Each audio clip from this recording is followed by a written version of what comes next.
എന്നെ അന്വേഷിച്ചെന്ന് പറഞ്ഞു. മിസ്റ്റർ ഗോപാലകൃഷ്ണൻ, ഈ ഓഫീസിൽ നിങ്ങൾക്കുള്ള സ്ഥാനം ഞാൻ മറ്റാർക്കും കൊടുത്തിട്ടില്ല. എനിക്ക് നിങ്ങളിലുള്ള വിശ്വാസം മറ്റാരിലും ഇല്ല. ഒരു മൂത്ത സഹോദരനെ പോലെയാണ് ഞാൻ നിങ്ങളെ കരുതിയിട്ടുള്ളത്. ഇപ്പോഴെന്തേ പെട്ടെന്ന് ഇങ്ങനെയൊക്കെ പറയാൻ? ചുമതലാബോധമില്ലാതെയാണ് നിങ്ങൾ പെരുമാറിയത്. ഞാനോ? ഡൽഹിയിലേക്ക് അയക്കാനുള്ള അർജന്റ് ഫയൽസ് എന്തുകൊണ്ട് ഇതുവരെ അയച്ചില്ല? അത് കംപ്ലീറ്റ് ആയിട്ടില്ല. ആയ ഉടനെ അയക്കാം. എന്തുകൊണ്ടായില്ല എന്ന് ചോദിച്ചാൽ, ഒരു നിമിഷം പോലും ജോലി ചെയ്യാതെ ഞാൻ ഓഫീസിൽ ഇരുന്നിട്ടില്ല. ദാറ്റ് മീൻസ് നിങ്ങൾ ഫുൾ ടൈം വർക്ക് ചെയ്തിട്ടും ആ ഫയൽ പൂർത്തിയാക്കാൻ സാധിച്ചില്ല എന്നർത്ഥം. അതെ. എന്നാൽ ഞായറാഴ്ചയും മറ്റ് അവധി ദിവസങ്ങളിലും വേണ്ടി വന്നാൽ രാത്രിയിലും വർക്ക് ചെയ്ത് കംപ്ലീറ്റ് ചെയ്യാൻ വരുന്നില്ലേ? അതിന്റെ ഓവർ ടൈം വാങ്ങിക്കായിരുന്നല്ലോ. ക്ഷമിക്കണം മിസ്റ്റർ മേനോൻ, അങ്ങനെ ജോലി ചെയ്ത് ഓവർ ടൈം പറ്റി കുടുംബം നടത്തേണ്ട ഗതികേട് എനിക്കുണ്ടായിട്ടില്ല. മിസ്റ്റർ ഗോപാലകൃഷ്ണൻ, ഓഫീസ് സമയം കഴിഞ്ഞാൽ വൈകുന്നേരവും മറ്റവധി ദിവസങ്ങളും എന്റെ സ്വന്തമാണ്. ആ സമയം ഞാൻ എന്റെ ഭാര്യയ്ക്കും കുഞ്ഞിനും വേണ്ടി മാറ്റിവെച്ചിട്ടുള്ളതാണ്. ഭാര്യയും കുഞ്ഞും എനിക്കുമില്ലേ? ഞാനെന്തിന് സർവ്വം മറന്ന് രാവും പോലെ ഈ സ്ഥാപനത്തിന് വേണ്ടി കഷ്ടപ്പെടുന്നു? അത് നിങ്ങളുടെ സ്വന്തം ആവശ്യം, കൂടുതൽ പണം ഉണ്ടാക്കാൻ അല്ല. അതേ മിസ്റ്റർ മേനോൻ, പണം മാത്രം ആഗ്രഹിക്കുന്ന നിങ്ങൾ മറ്റെല്ലാം മറന്നുപോകുന്നു. എന്റെയും ഈ ഓഫീസിലുള്ള മറ്റുള്ളവരുടെയും കാര്യം പോകട്ടെ, നിങ്ങളുടെ ഭാര്യയും കുഞ്ഞിനെയും പോലും നിങ്ങൾ മറന്നുപോകുന്നു. ഇല്ല, ഞാൻ അധ്വാനിക്കുന്ന എന്റെ ഭാര്യയ്ക്കും കുഞ്ഞിനും വേണ്ടിയാണ്, ഈ സ്ഥാപനത്തിന് വേണ്ടിയാണ്, നിങ്ങളടക്കം. എന്ന് എനിക്ക് തോന്നിയിട്ടില്ല. നിങ്ങളെ ഞാൻ എത്രത്തോളം ബഹുമാനിച്ചുവോ നിങ്ങൾ എന്നെ അത്രത്തോളം അപമാനിച്ചു എന്ന് നിങ്ങൾക്ക് തോന്നുന്നെങ്കിൽ ഞാൻ ഈ ഉദ്യോഗം രാജിവെക്കാൻ തയ്യാറാണ്. Good bye for the time being and thank you very much for all the good things you have done to me. വേണ്ട, എനിക്ക് ഈ സമ്പാദ്യങ്ങളൊന്നും വേണ്ട, മാളികകൾ വേണ്ട, സ്ഥാനമാനങ്ങളൊന്നും വേണ്ട. അങ്ങയുടെ ഹൃദയത്തിന്റെ കോണിൽ ഒരല്പ സ്നേഹം, അത് മാത്രമാണ് ഞാൻ ആഗ്രഹിക്കുന്നത്. ജാനു, ജാനു, കൊച്ചമ്മ ആശുപത്രി പോയി.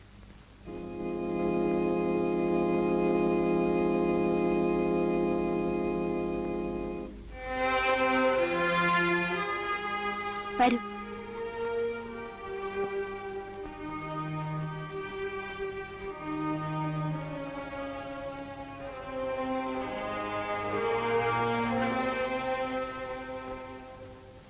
ഡോക്ടർ എന്നിൽ നിന്ന് എന്തോ മറക്കുകയാണ്. പറയൂ ഡോക്ടർ. മറക്കുന്നുണ്ടെന്ന് ആര് പറഞ്ഞു? എനിക്ക് മിസ്റ്റർ മേനോനോടും ചിലത് പറയാനുണ്ടെന്നല്ലേ പറഞ്ഞുള്ളൂ. രോഗം എനിക്കല്ലേ, ചികിത്സിക്കുന്നത് എന്നെയല്ലേ? പിന്നെന്താ ഡോക്ടർ പറഞ്ഞാൽ? മിസ്സസ് ജാനകിയോട് പറയാനുള്ളതെല്ലാം പറഞ്ഞു കഴിഞ്ഞല്ലോ. ഇനി മിസ്റ്റർ മേനോനുമായി സംസാരിച്ച് ചികിത്സയെപ്പറ്റി ചില തീരുമാനങ്ങൾ എടുക്കാനുണ്ട്. അദ്ദേഹത്തോട് പറഞ്ഞിട്ടോ? എങ്കിലെത്ര നന്നായിരുന്നു. അദ്ദേഹത്തിന് ബിസിനസിനെ പറ്റിയുള്ള തീരുമാനങ്ങൾ എടുക്കാൻ മാത്രമേ സമയമുള്ളൂ. വീടിനെ പറ്റിയോ എന്റെ ചികിത്സയെ പറ്റിയോ ചിന്തിക്കാൻ എന്റെ ഭർത്താവിന് സമയം ഉണ്ടാവില്ല. ഒരുപക്ഷെ എന്റെ കാലം കഴിഞ്ഞാൽ. എന്താ ജാനു, എന്താ നീ പറയുന്നേ? എന്നോട് പറയാതെ ഓടി വരാൻ മാത്രം എന്തുണ്ടായി? What's a trouble doctor? ഇരിക്കൂ. ക്ഷീണം പോലെ തോന്നി, ഒരു ചെക്കപ്പിന് വേണ്ടി ഇങ്ങോട്ട് വന്നു, അത്രേ ഉള്ളൂ. ഇല്ല, അങ്ങനെ വെറും ക്ഷീണം തോന്നിയാൽ ജാനകി എന്നെ അറിയിക്കാതെ ഇവിടെ വരില്ല. Tell me doctor, what's the matter? Mrs Menon ഇവിടെ ഇരിക്കൂ. 1 minute. Mr Menon, please come.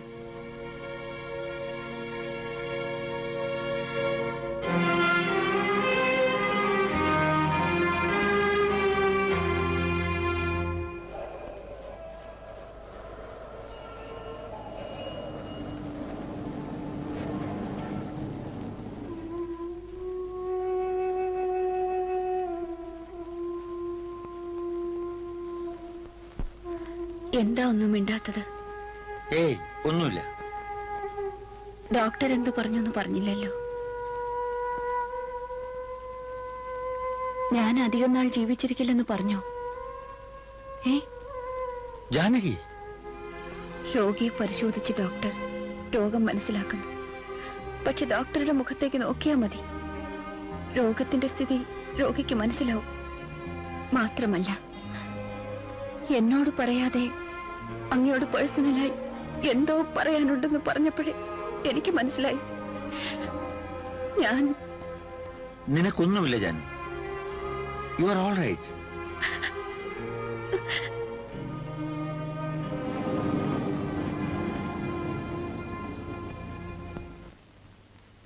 ആയത് ഞാനാണ് എന്റെ മേശപ്പുറത്തുള്ള ഡയറിയിൽ മിസ്റ്റർ മൈക്കലിന്റെ ടെലിഫോൺ നമ്പറും അഡ്രസ്സും ഉണ്ട്. ഉടനെ തന്നെ അമേരിക്കയിലേക്ക് വിളിച്ച് എനിക്ക് കണക്ഷൻ തരണം. ഞാനും ജാനകിയും സ്റ്റേറ്റ്സിലേക്ക് പോകുന്നു ഫോർ ഹർ ട്രീറ്റ്മെന്റ്. ട്രാവലിംഗ് ഏജന്റിനെ വിളിച്ച് ടിക്കറ്റിനും വിസയ്ക്കും ഒക്കെ വേണ്ട ഏർപ്പാട് ചെയ്യണം. ഓക്കെ?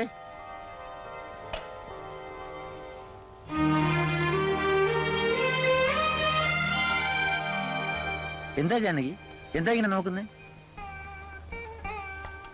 എന്താ ഇങ്ങനെ ചിരിക്കുന്നേ? ഈ രോഗം വന്നത് ഒരു മഹാഭാഗ്യമായും തോന്നുന്നു. നീ എന്തൊക്കെയാണ് ഈ പറയുന്നത്? ഇന്നെനിക്ക് എന്ത് സന്തോഷമായിരുന്നു. അങ്ങെനിക്ക് വേണ്ടി ആശുപത്രി വരെ വന്നു. എന്നെ അടുത്തിരുത്തി അവിടെ നിന്ന് ഇവിടം വരെ കാറിൽ കൊണ്ടുവന്നു. എന്റെ തോളത്ത് കൈവച്ച് എന്നെ പിടിച്ചു നടത്തി. ഇപ്പോ എന്നെ അമേരിക്ക വരെ കൊണ്ടുപോകാൻ തീരുമാനിച്ചു. എനിക്ക് തൃപ്തിയായി. ഇതിൽ കൂടുതൽ എനിക്ക് ഒരു ചികിത്സയും വേണ്ടി വരില്ല. എന്റെ രോഗങ്ങളെല്ലാം താനെ ഭേദാവും. ജാനു, ഇനി ഞാൻ എന്നും എപ്പോഴും നിന്റെ കൂടെ തന്നെ ഉണ്ടാവും. വൈകിപ്പോയെങ്കിലും ജീവിതം എന്താണെന്ന് എനിക്ക് മനസ്സിലായി. ഇല്ല, എന്റെ തെറ്റുകൾ ഇനി ഞാൻ ആവർത്തിക്കില്ല. എന്തൊക്കെ നഷ്ടപ്പെട്ടാലും നീ എനിക്ക് കൂടിയേ തീരും. നീ ഇല്ലാതെ ജീവിക്കാൻ എനിക്ക് കഴിയില്ല ജാനു.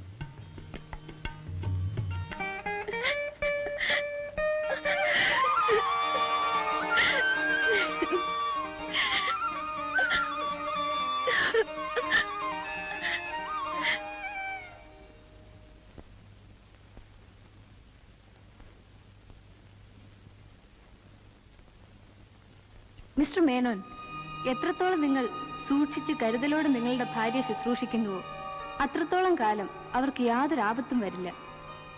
യാതൊരു കാരണവശാലും ഉപ്പോ മുളകോ പുളിയോ മധുര പദാർത്ഥങ്ങളോ അവർ കഴിക്കരുത്. എണ്ണ തീരെയും പാടില്ല. രോഗികൾക്ക് ആർത്തി കൂടും. എത്ര അറിവുള്ളവരാണെങ്കിലും തരം കിട്ടിയാൽ കയ്യിൽ കിട്ടിയതൊക്കെ കഴിച്ചു എന്ന് വരും. അത് ആപത്താണ്. പ്രത്യേകം ശ്രദ്ധിക്കണം.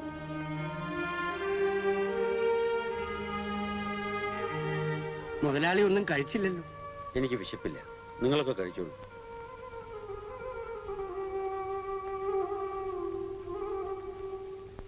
കല്യാണി, എന്തോ? എന്തിനാ അച്ഛമ്മ? അദ്ദേഹം ഇവിടെ ഉണ്ടോ? ഉടനെ വരുമെന്ന് പറഞ്ഞു ഓഫീസിൽ പോയി. മോൻ എവിടെ? ഉറങ്ങുന്നു. ആയ അടുത്തുണ്ട്. കൊണ്ടുവരണോ? വേണ്ട, ഉറങ്ങട്ടെ. നീ ഇങ്ങ് അടുത്ത് വാ.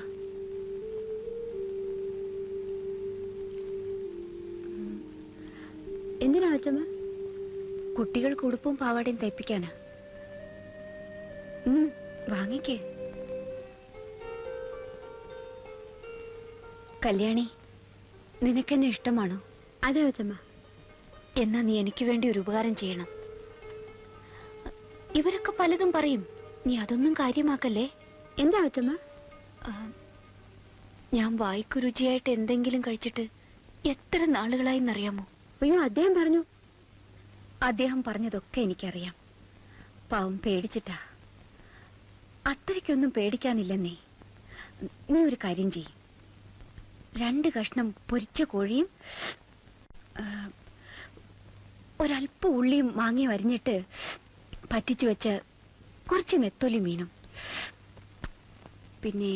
പിന്നെ വെളിച്ചെണ്ണയിൽ പൊരിച്ചെടുത്ത കത്തിരിക്ക മെഴുക്കുവരട്ടി, കായും കൂടുതലിട്ട് ഒരല്പ സാമ്പാർ. മുളകും പുളിയൊന്നും കുറച്ച് കളയരുത് കേട്ടോ. അലമാരിയിൽ കടുമാങ്ങ ഇരിപ്പുണ്ട്. പുത്തരി ചോറും ഒരല്പം തൈരും. ചെല്ല്. പിന്നെ കുറച്ച് പാൽപ്പായസം. മധുരം കുറച്ച് കളയരുത് കേട്ടോ. ചെല്ല്, വേഗം ചെല്ല്. പിന്നെ എന്റെ പേസ്റ്റും ബ്രഷും എടുക്ക്. ഞാൻ പല്ല് തേച്ച് വരുമ്പോ എല്ലാം റെഡിയായിരിക്കണം. ചെല്ല്.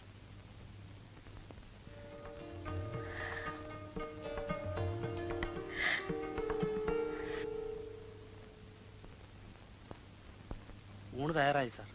ഇപ്പൊ വേണ്ട. രാവിലെ ഒന്നും കഴിച്ചില്ലല്ലോ. ഒരു ഗ്ലാസ് ഐസ് വാട്ടർ തരൂ.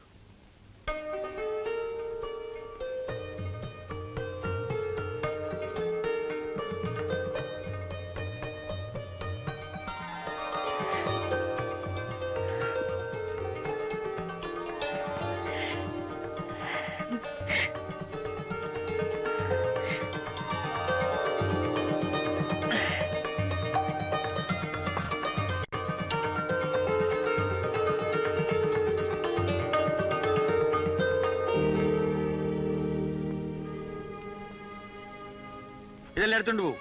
മേലാലി വീട്ടിൽ കണ്ടുപോരും.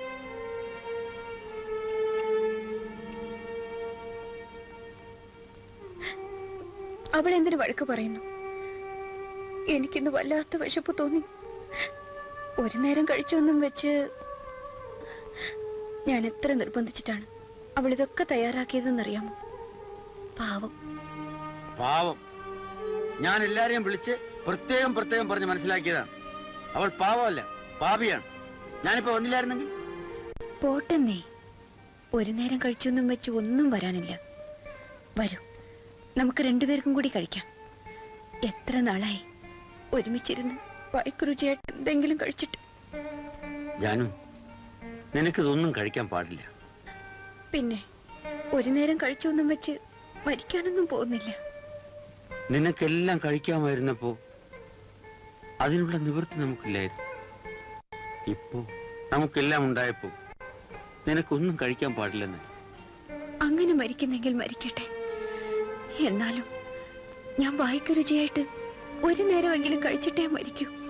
ഇല്ല ജാൻ, ഞാൻ ജീവിച്ചിരിക്കുമ്പോ അതിന് സമ്മതിക്കില്ല. നീ എനിക്ക് വേണ്ടി എന്നൊന്നും ജീവിച്ചിരിക്കണം. എനിക്ക് വേണ്ടി, നമ്മുടെ കുഞ്ഞിന് വേണ്ടി, ഈ തറവാട്ടിന് വേണ്ടി. കുറച്ചു നാൾ കൂടി മതിയല്ലോ. അസുഖം ഭേദമായിട്ട് എന്തും കഴിക്കാമല്ലോ. അസുഖം ഭേദമായിട്ട്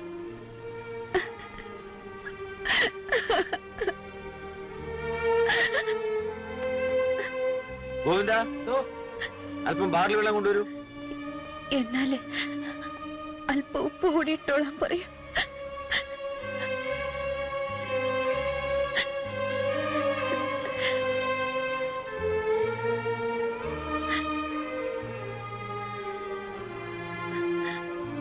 തൽക്കാലത്തേക്ക് എല്ലാ വിഭവങ്ങളും ഇതിലുണ്ടെന്ന് വിശ്വസിച്ചു. ഉപ്പും മുളകും പുളിയും മധുരവുമെല്ലാം. എന്റെ ജാനുവല്ലേ, എനിക്ക് വേണ്ടി.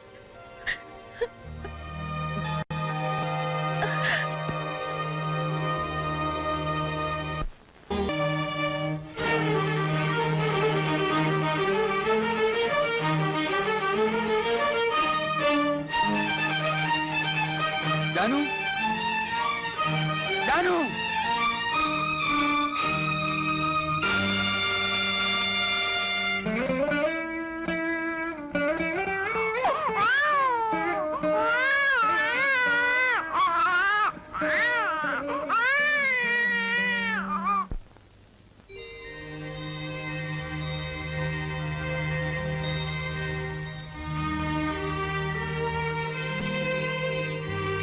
ചികിത്സയ്ക്കായി അമേരിക്കയിലേക്ക് പോകാൻ എല്ലാ ഏർപ്പാടുകളും ചെയ്തിരുന്നത്.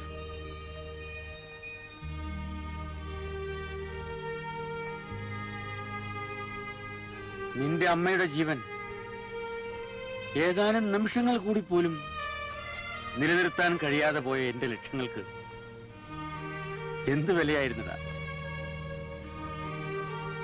എന്റെ ബിസിനസ്സും മാളികകളും സമ്പാദ്യവും എന്തിനു വേണ്ടിയായിരുന്നു? ഞാൻ പണത്തിന് പുറകെ ഓടി.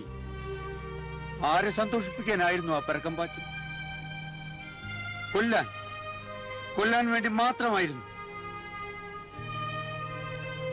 1,00,000 രൂപ നഷ്ടപ്പെട്ടാലും 10 ലക്ഷം മടക്കിയെടുക്കാൻ കഴിഞ്ഞെന്ന് വരും. പക്ഷെ ഒരാത്മാവ് നഷ്ടപ്പെട്ടാൽ ഒരു ബുദ്ധിക്കും ഒരു കഴിവിനും ഒന്നും ചെയ്യാൻ കഴിവില്ല മോനെ.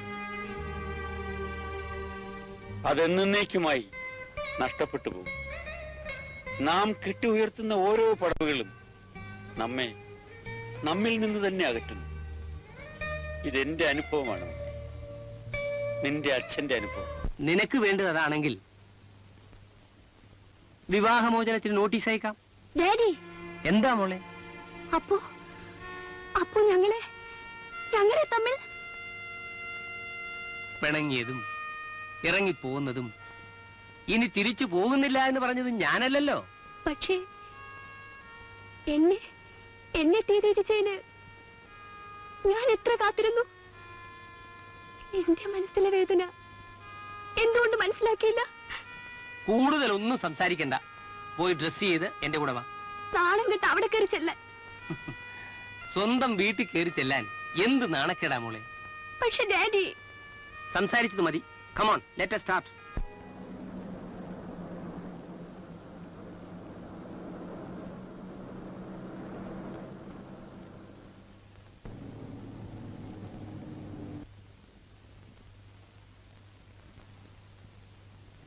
അദ്ദേഹം ഇവിടെ ഉണ്ടോ?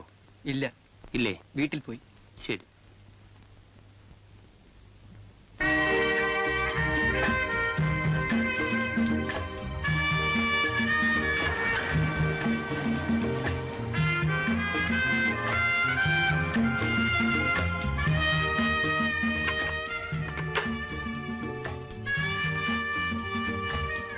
ആ, എന്തൊക്കെയുണ്ട് സുധേ വിശേഷങ്ങൾ? പിള്ളേരുടെ കാര്യം വലിയ ശല്യമായി അല്ലേ? ഞങ്ങൾ വീട്ടിലേക്ക് വരാൻ പുറപ്പെട്ടതാ. മിസ്റ്റർ മേനോനിവിടെ ഉണ്ടെങ്കിൽ കണ്ടിട്ട് പോകാമെന്ന് കരുതി. എന്താ വേണു, നീ കാറിൽ നിന്ന് ഇറങ്ങില്ല എന്ന് തീരുമാനിച്ചോ?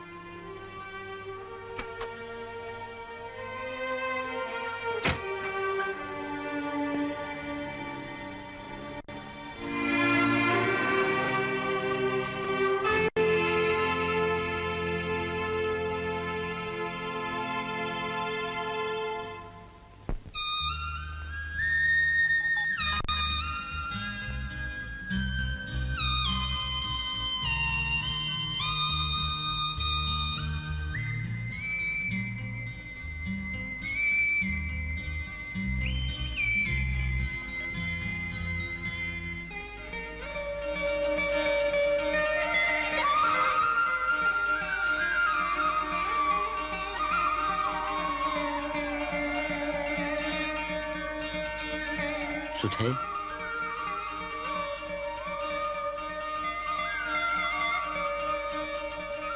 I am sorry Sudha. Sorry പറയേണ്ടത് ഞാനാണ്. ഏ? അതെ,